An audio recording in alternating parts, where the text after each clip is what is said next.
107.5 WBLS, your number one source for R&B.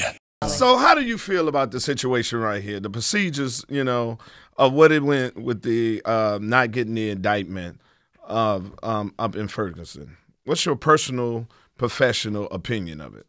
Well, my personal, you got to separate. You got personal opinion is I'm not surprised. Let's look at the last 25 years. Rodney King, Amadou Diallo, Trayvon Martin, Ramali Graham. You want me to keep going? The list goes on and on with people whose names we don't even know right off the top of our heads. And we're not talking about the other thousands of kids that's getting murdered in the streets, and sometimes, we're not talking about them. So I'm not surprised. Professionally, I think this prosecutor definitely dropped the ball. You play football? Yeah. I think it was 4th and 1. Yeah. He had a chance to go for it or punt it to the grand jury. He's the prosecutor. He get paid the big bucks. Gather the information, analyze it, and make a decision. He didn't do that. He said, you know what? I'm going to give it to this grand jury. Not only am I going to give it to this grand jury, but you got to understand this grand jury was in panel in May. I just found that out last night. They've been in panel since May. This thing happened in August. And guess what the makeup of the jury is?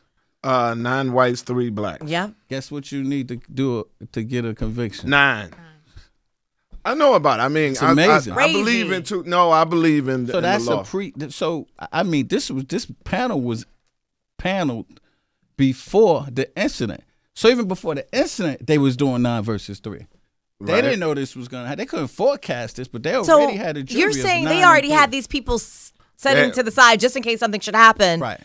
Is that normal? Yeah, that's normal. That's what they normally, they'll have a grand jury just waiting just in case something happens or whatever. So even before this, they're showing how they already operate. Plus, my issue with the panel was 72% minority neighborhood. Exactly. That was what I was about to say. 72% don't look like the community. Right. So, okay, as an officer, what do you do when you have all the mayhem that's going on down there right now? Because Quake and I were talking behind the scenes, and, I know the kids are angry. I know people are angry and upset, but what do you do in the situation? How do you help them come down from level 100 and realize, okay, burning up JoJo's barbershop is not going to solve any problems, and JoJo is one of us? You know what I mean? Well, the thing you do is, I always have to refer to the New York City Police Department. Sean Bell get shot 40-something times. We had protests. Nobody got killed. No fires was burning because we pre-planned.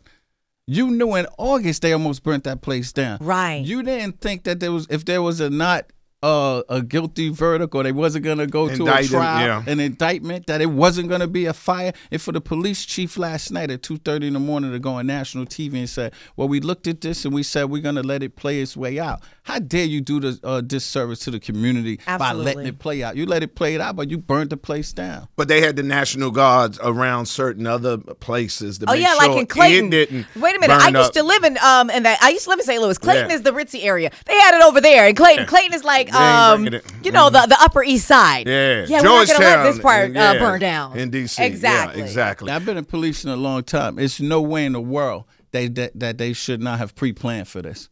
And I believe they didn't pre-plan because they felt like the black community or minority community was going to say it's too much manpower. But I would rather you say too much manpower than to burn the place down. This is my question for you, and this is what I said in Miss Tripp. We had this. I think personally, what's happening is when you, as a cop, you're a former cop. The only occupation I have ever seen that they're able to use legal force based upon them being scared of them saying that they are a threat. You always hear, like Reverend Allen said, I was afraid. And as a cop, you're able to use legal force based upon your perception of the threat. And until we find a way to get a legislator and somebody else to deal with that factor, we always going to be here because they're afraid of us by nature. Yeah, well, the threshold, let's be crystal clear with the country that the threshold is not being afraid. The threshold is if imminent deadly physical force is being used against you or someone else imminently, then you have the right to let a round go down range. Right. Now, I got punched in the eye. I didn't pull my gun out and shoot the guy. I done got knocked downstairs. I didn't pull my gun out and shoot the guy. Mm-hmm. Let me ask you a question. But could you if you wanted to? No, because the training doesn't teach you that. You got to understand, it's this caveat that these people are getting away with saying, like you said, I was afraid for my life. So until we start putting some of these people in jail, white cops, black cops, Spanish cops that's in our communities causing havoc, it's going to keep going on. But we got it. Somebody, you know, and the governor, the mayor, police chief in Ferguson, I'm saying that they all need to go. Because what happened last night was a travesty. It was a mockery of policing. Well, thank you, brother. Thanks for coming into the house. Thank you for stopping by I wish I had to Quake's meet you under better circumstances, brother. You're a cool cop. Hey. Maybe we'll have him back in just to talk about stuff. I mean, seriously, we need to have a cop on the side of the house. Yeah. And to answer the question, like why white cop cops is gonna happen to give the shoot and kill off-duty black cops, and that's never happened in the reverse. Why is that? Never. Uh-oh. Y'all get Miss Ann fired up over here. It doesn't happen That's because right. you have to understand, like, we're always going to take a little step back to make sure that when they see black and they see gun, it's over. Yeah. They're shooting. They're shooting at the threat.